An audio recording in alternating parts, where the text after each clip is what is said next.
അപ്പോൾ hey guys, എല്ലാവർക്കും ഒരു പുതിയ വീഡിയോയിലേക്ക് സ്വാഗതം കേട്ടോ. അപ്പോൾ നമ്മളിന്ന് ചെയ്യാനായിട്ട് പോകുന്നത് നമ്മളൊരു പുതിയ സൈക്കിൾ വാങ്ങിയിരിക്കുകയാണ്. അപ്പോൾ നാട്ടിൽ വന്ന സമയത്ത് നമ്മുടെ കാറിൽ കറങ്ങാമെന്ന് വെച്ചിട്ടുണ്ടെങ്കിൽ പെട്രോൾ ചാർജ് നിങ്ങൾക്ക് എല്ലാവർക്കും അറിയാമല്ലോ. അപ്പോൾ അതുകൊണ്ട് ഞാനൊരു പുതിയൊരു സൈക്കിൾ വാങ്ങിയതാണ് കേട്ടോ. ഫ്ലിപ്കാർട്ടിൽ നിന്നാണ് വാങ്ങിയത്. വിക്ടർ 91 എന്ന് പറഞ്ഞിട്ടുള്ള ഒരു സൈക്കിളാണ് വാങ്ങിയത്. അപ്പോൾ അതിൻ്റെ ഒരു അൺബോക്സിങ്ങും അതിൻ്റെ എങ്ങനെയാണ് ഫസ്റ്റ് ലുക്കും ഒന്ന് റൈഡ് ചെയ്ത് നോക്കിയിട്ട് അതിൻ്റെ ഫീലിങ്സും കാര്യങ്ങളും പറയാനായിട്ടാണ് ഈ വീഡിയോ ചെയ്യാനായിട്ട് പോകുന്നത്.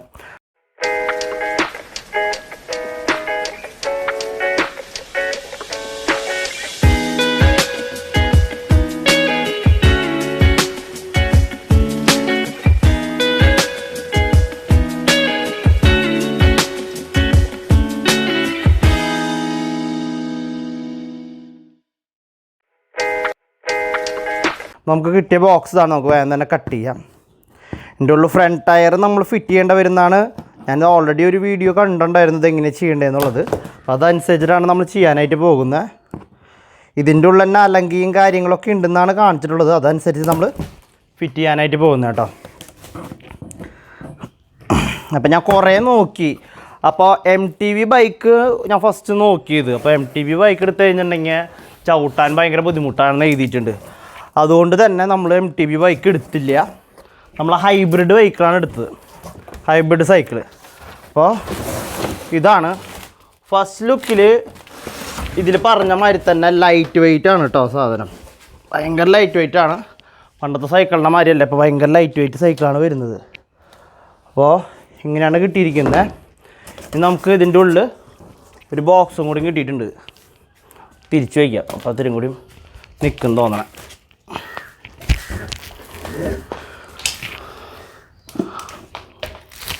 അത് കഴിഞ്ഞാൽ ഇതിവിടെ ഇരിക്കട്ടെ. ലോഡ് എന്തെങ്കിലും വെക്കേണ്ട വരും.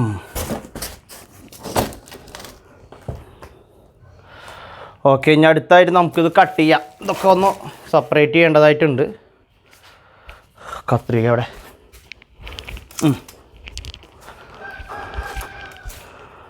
നമുക്ക് ഈ ടാഗ് കട്ട് ചെയ്യാം കേട്ടോ. ഇത് കട്ട് ചെയ്തു, ഇവിടെയും കട്ട് ചെയ്തു. അപ്പോൾ നമ്മൾ ഇതിൻ്റെ വീൽ സൈസ് ഇത്തിരി കൂടിയ സൈസാണ് നമ്മൾ എടുത്തിട്ടുള്ളത്. നമ്മൾ 27 സംതിങ് 27.5 ടയർ സൈസാണ് എടുത്തിട്ടുള്ളത്. ഇനി ഇത് തുറക്കാം കേട്ടോ.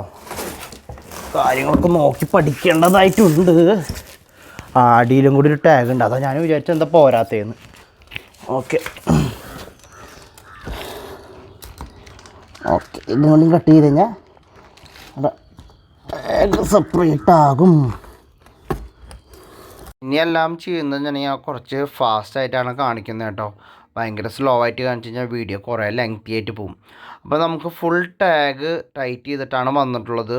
ഭയങ്കര എനിക്ക് ഇഷ്ടപ്പെട്ടൊരു കാര്യം എന്നുണ്ടെങ്കിൽ ഈ ട്രാൻസ്പോർട്ടേഷനിൽ ഒരു ഡാമേജ് ഉണ്ടാവാതിരിക്കാൻ വേണ്ടിയിട്ട് ഹൈ സെക്യൂർ ആയിട്ടുള്ള രീതിയിലാണ്, ഒരു പെയിൻറ്റിങ് പോലും കേടുവരാത്ത രീതിയിലാണ് ഇവർ പാക്ക് ചെയ്തിട്ടുള്ളത്. അത് വിക്ടർ 91 എന്ന ടീമിന് വലിയൊരു സല്യൂട്ട് തന്നെ ഉണ്ട് കേട്ടോ.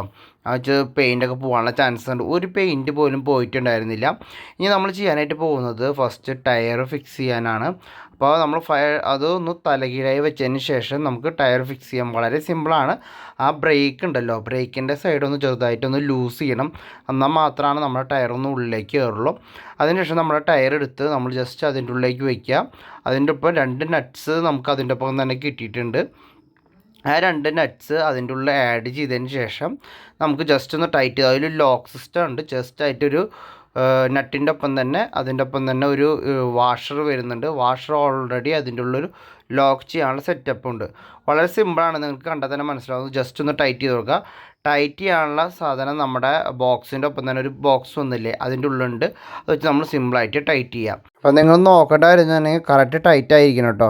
എനിക്ക് ഫസ്റ്റ് ചെയ്യുന്ന സമയത്ത് ഒരു ചെറിയൊരു പേടി ഉണ്ടായിരുന്നു, പ്ലാസ്റ്റിക് വല്ല സാധനം നമ്മൾ ഫുൾ ടൈറ്റ് ചെയ്ത് ഞാൻ പൊട്ടുമോ എന്നുള്ളത്. അപ്പോൾ നല്ല രീതിയിൽ ടൈറ്റ് ചെയ്യണം, അല്ലെങ്കിൽ നമ്മൾ ഓടുന്ന സമയത്ത് ടയർ ഷേക്ക് ആവാനുള്ള ചാൻസസ് ഉണ്ട്. അപ്പോൾ അതിൻ്റെ ഒപ്പം നമ്മൾ ഇപ്പോൾ ടൈറ്റ് ചെയ്തുകൊണ്ടിരിക്കുകയാണ്. ഇപ്പോൾ ഓൾമോസ്റ്റ് നമുക്ക് ഒരു സൈഡ് ഫുൾ ടൈറ്റ് ചെയ്യാം. അതിനുശേഷം പതുക്കെ പതുക്കെ രണ്ട് സൈഡായിട്ട് നമ്മൾ ടൈറ്റ് ചെയ്യണം കേട്ടോ. ഒരു സൈഡ് മാത്രമായിട്ട് നിങ്ങൾ ടൈറ്റ് ചെയ്യാനായിട്ട് പാടില്ല. അപ്പോൾ അതിനൊരു വീഴുന്ന സെക്യൂരിറ്റി മാതിരി ഒരു പ്ലാസ്റ്റിക്കിൻ്റെ ഒരു സാധനം ഉണ്ടായിരിക്കും. അത് റിമൂവ് ചെയ്തിട്ട് ആ സൈഡും ടൈറ്റ് ചെയ്യുക, അതിൻ്റെ ഓപ്പോസിറ്റ് സൈഡും നമ്മൾ ടൈറ്റ് ചെയ്യേണ്ടതാണ്. ഇപ്പോൾ ടൈറ്റ് ചെയ്യാനുള്ള നമ്മുടെ ഇതുണ്ടല്ലോ, എന്നിട്ട് പിന്നെ പറയുക നമ്മുടെ സ്പാനർ ഓൾറെഡി നമ്മുടെ കമ്പനിക്കാർ തരുന്നതിൻ്റെ ഒപ്പം തന്നെ അതിൻ്റെ ഒരു ബോക്സിൻ്റെ ഉള്ളിൽ തന്നെ ഉണ്ട് കേട്ടോ. ഇനി നമ്മൾ അടുത്തായിട്ട് ചെയ്യാനായിട്ട് പോകുന്നത് ഹാൻഡിൽ വെച്ച് പിടിപ്പിക്കാനാണ്. ഹാൻഡിൽ പിടിപ്പിക്കാനും വളരെ സിമ്പിളാണ്. നമുക്ക് ഫുൾ കവറിങ് ഉണ്ടെന്ന് ജസ്റ്റ് റിമൂവ് ചെയ്യുക. റിമൂവ് ചെയ്തതിന് ശേഷം ഹാൻഡിൽ പൂർണ്ണമായിട്ട് ഹാൻഡിലിൻ്റെ ലൊക്കേഷനിൽ ഇറക്കി വയ്ക്കുക കേട്ടോ. അങ്ങനെയാണ് ചെയ്യേണ്ടതായിട്ടുള്ളത്. അപ്പോൾ നമുക്ക് ഭയങ്കര പാക്കിങ്ങിൻ്റെ ഒരു പ്രത്യേകത ആയതുകൊണ്ടാണെന്ന് തോന്നുന്നുണ്ട്, ഭയങ്കര ടൈറ്റായിരുന്നു. എടുക്കാൻ തന്നെ റിമൂവ് ചെയ്യാൻ തന്നെ കുറേ ടൈം എടുത്തു കേട്ടോ. അപ്പോൾ നിങ്ങളിപ്പോൾ ഫാസ്റ്റായിട്ട് കാണുന്നതുകൊണ്ടാണ് നിങ്ങൾക്ക് വേഗം വേഗം ഊരുന്ന മാതിരി ഫീൽ ചെയ്യുന്ന സമയത്ത് ഭയങ്കര ബുദ്ധിമുട്ടായിരുന്നു അത് ഊരെടുക്കാനായിട്ട്. അങ്ങനെ അത് ഊരെടുത്ത് അതിൻ്റെ ഉള്ളിൽ വെറുതെ ജസ്റ്റ് ഒരു ഗ്രീസ് തേച്ച് കൊടുത്തു കേട്ടോ, ഒരു സ്മൂത്ത്നെസ്സിന് വേണ്ടിയിട്ട്. അപ്പോൾ ഈ ഒരു കാര്യമുണ്ട്, ഈ ഹാൻഡിൽ ഫുള്ളായിട്ട് അടിയിലേക്ക് ഇറക്കണം. പകുതി വെച്ച് ടൈറ്റ് ചെയ്ത് കഴിഞ്ഞിട്ടുണ്ടെങ്കിൽ അത് കറക്റ്റ് ടൈറ്റായിട്ട് ഇരിക്കില്ല.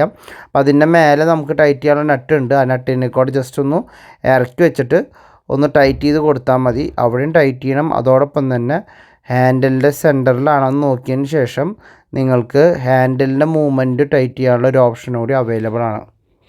ഇനി നമുക്ക് ചെയ്യേണ്ടതായിട്ടുള്ളത് സീറ്റാണ് കേട്ടോ. സീറ്റ് ചെയ്യാനായിട്ട് നമുക്ക് സെപ്പറേറ്റ് ഇത് വരുന്നുണ്ട്. വളരെ സിമ്പിളായിട്ട് നമുക്കിവിടെ ടൈറ്റ് ചെയ്യാൻ സാധിക്കും.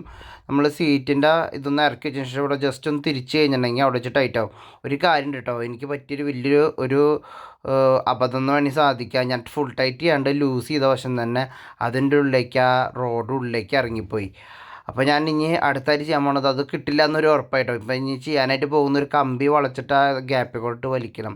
അതിന് മുന്നായിട്ട് ഞാൻ അതിൻ്റെ ഉള്ളിൽ രണ്ട് പെഡലിൻ്റെയും പെഡലുണ്ടല്ലോ അതൊന്ന് ഫിറ്റ് ചെയ്യാണ്. നമുക്ക് ഓൾറെഡി നമുക്ക് ആ ലാസ്റ്റ് പെഡൽ മാത്രമാണ് ഫിക്സ് ചെയ്യാൻ ബാലൻസ് ഉള്ളൂ. അപ്പോൾ അത് ഫിക്സ് ചെയ്യാമെന്ന് വിചാരിച്ചു. എന്നിട്ട് അവസാനം നമുക്ക് വല്ല കമ്പി വീട് പണിയുടെ സാധനങ്ങൾ എടുക്കണ്ടല്ലോ, അല്ലെങ്കിൽ കുഞ്ഞ് കമ്പി ഉണ്ടെങ്കിൽ ബെൻഡ് ചെയ്ത് വലിച്ചു കഴിഞ്ഞാൽ സിമ്പിളായിട്ട് പോരുന്നു മനസ്സിലായി. അപ്പോൾ നമ്മളിത് വെറുതെ ടച്ച് ചെയ്യാനാണ്. നമുക്ക് ഓൾറെഡി തന്നിട്ടുള്ള സ്പാനർ ഉണ്ടല്ലോ, സ്പാനറിൽ ഓൾറെഡി പല ഷേപ്പിലുള്ള ഈ സൈക്കിളിൻ്റെ ഏതൊക്കെ നട്ട് ബോൾട്ട് വരുന്നുണ്ടോ എല്ലാ നട്ട് ബോൾട്ട് ഷേപ്പിലുള്ള ടൈറ്റ് ചെയ്യാനുള്ള സെക്ഷൻസ് അതിൽ അവൈലബിൾ ആണ്. അപ്പോൾ നമ്മളത് ടൈറ്റ് ചെയ്തു. ഇനി നമ്മൾ നെക്സ്റ്റ് ആയിട്ട് ചെയ്യാനായിട്ട് പോകുന്നത് അലങ്കി ഉപയോഗിച്ചിട്ട് നമ്മുടെ ബ്രേക്ക് ഉണ്ടല്ലോ, ബ്രേക്ക് ഒന്ന് ടൈറ്റ് ചെയ്ത് കൊടുക്കുകയാണ്. ബ്രേക്ക് എന്നുണ്ടെങ്കിൽ ബ്രേക്കിൻ്റെ സെക്ഷൻ ഉണ്ടല്ലോ അത് അലങ്കി വെച്ചിട്ട് ടൈറ്റ് ചെയ്യാനാണ്. നമുക്ക് ഓൾറെഡി അലങ്കി നമ്മുടെ ഈ ബോക്സിൻ്റെ ഒപ്പം കിട്ടിയതാണ്. ഇതിൻ്റെ ഒപ്പം കിട്ടുന്നത് ഒരു നട്ടുകളോ ഈ സൈക്കിളിൻ്റെ എല്ലാ നട്ടുകളും തുറക്കാൻ പറ്റുന്ന ഒരു സ്പാനറും രണ്ട് അലങ്കിയാണ് എനിക്ക് കിട്ടിയത്. അപ്പോൾ അത് ഉപയോഗിച്ച് ഞാൻ ഇവിടുത്തെ ബ്രേക്കൊക്കെ ഒന്ന് അഡ്ജസ്റ്റ് ചെയ്യാണ്. ബ്രേക്കൊക്കെ ചെറുതായിട്ട് മുട്ടുണ്ടായിരുന്നു ഒന്ന് നമ്മൾ ടയർ കറക്കുന്ന സമയത്ത്. അപ്പോൾ ഞാനത് ഒന്ന് അഡ്ജസ്റ്റ് ചെയ്തിട്ട് ടൈറ്റ് ചെയ്ത് കൊടുക്കുകയാണ് കേട്ടോ. ഞാൻ ഓൾമോസ്റ്റ് പരിപാടികളൊക്കെ കഴിഞ്ഞു. അപ്പോൾ ഇപ്പോൾ കറക്കി നോക്കുമ്പോൾ ഫ്രീ ആയിട്ട് കറങ്ങുന്നുണ്ട് കേട്ടോ. ഇനി എനിക്കൊരു കാര്യം എന്നുണ്ടെങ്കിൽ ഈ വന്ന സൈക്കിൾ ഉണ്ടല്ലോ അതിൻ്റെ ഉള്ളിൽ എയർ ഉണ്ടായിരുന്നില്ല. അപ്പോൾ പമ്പ് നോക്കിയ സമയത്ത് വീട്ടിലുണ്ടായിരുന്ന പണ്ടത്തെ പമ്പ് കംപ്ലൈൻ്റ് ആയിരുന്നു. അപ്പോൾ ഞാൻ പുറത്ത് പോയിട്ട് 350 രൂപയ്ക്ക് ഞാൻ പുതിയ ഒരു പമ്പ് വാങ്ങിച്ചിട്ട് വന്നു. കോസ്മിക്കിൻ്റെ പമ്പാന്നാണ് പറഞ്ഞത്, അതുകൊണ്ടാണ് ഇത്ര പൈസ. അല്ലെങ്കിൽ റോഡ് സൈഡിലൊക്കെ ആണെങ്കിൽ ഒരു 100-150 രൂപയ്ക്ക് കിട്ടേണ്ടതാണ്. നല്ല ഇതാന്ന് പറഞ്ഞു. അപ്പോൾ വേഗം തന്നെ ഞാൻ രണ്ട് ടയറിലും എയർ അതിൻ്റെ ഉള്ളിൽ എഴുതിയിട്ടുള്ള ടയറിൻ്റെ കപ്പാസിറ്റി 40 to 60 PSI എന്ന് എഴുതിയിട്ടുണ്ടായിരുന്നത്. അപ്പം ഞാൻ മാക്സിമം ഒരു ഏവറേജ് ഫുൾ ടൈറ്റ് ആക്കാനായിട്ട് ശ്രമിച്ചില്ല.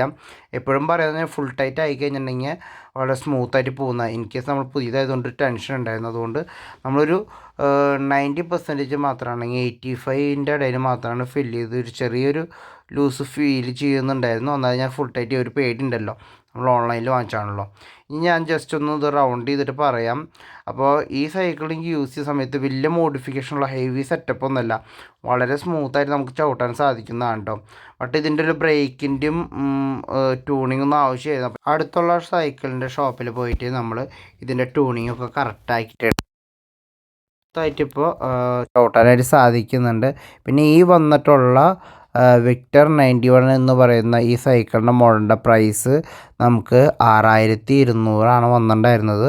ഇനി നമുക്ക് ഇതിൻ്റെ ഉള്ളിൽ മൺകാടോ അല്ലെങ്കിൽ ലൈറ്റോ ഒന്നും കിട്ടുന്നില്ല. ബെല്ലും കിട്ടുന്നില്ല. ഇതൊക്കെ നമുക്ക് സെപ്പറേറ്റ് ആയിട്ട് വാങ്ങണത്. അതെല്ലാം ഞാൻ ഓർഡർ ചെയ്തിട്ടുണ്ട്. അപ്പോൾ ബെസ്റ്റ് ബയ്യബിൾ പ്രൊഡക്റ്റാണ് 6200 രൂപയ്ക്ക്. അപ്പോൾ നിങ്ങൾക്ക് ഈ വീഡിയോ ഇഷ്ടപ്പെട്ടു ഒന്ന് കമൻറ്റ് ചെയ്യുക.